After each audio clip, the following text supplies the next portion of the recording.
Bwana, mambo ni vipi mwana Hot Data 24, na wakati mwingine tena ambao of course nasogezana vitu hot kweli kweli, na hii ni issue ambayo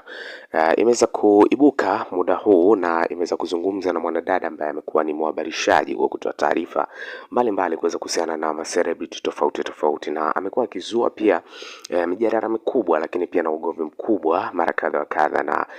tumekuwa tukiona kiingia kwenye kwaruzi hizo kwa kipindi cha muda mrefu, na si mwingine bali ni Mange Kimambi. So siku leo kuna kitu ambacho ameweza kukifanya, na hiki pia kimechukua attention kubwa sana, lakini leo ni kama vile ameenda tofauti na vile ambavyo huwa anafanya. So biggest issue ambayo ameweza kuifanya bwana, ameweza kuingia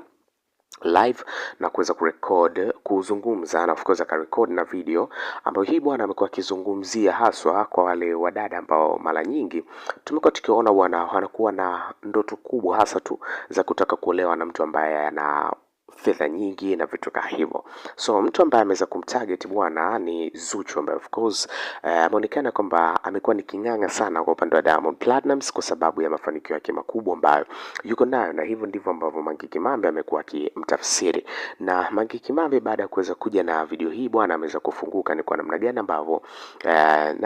wanawake wengi wamekuwa kiteseka, na mwisho wa siku wanajikuta wapo kwenye mazingira ambayo ni magumu sana pindi ambapo wanakuta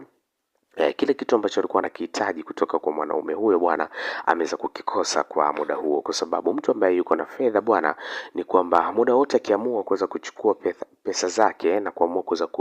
kutokukupa, basi utajikuta uko kwenye wakati ambao ulikuwa ni mgumu sana. So Mange Kimambi ameamua kuweza kuachana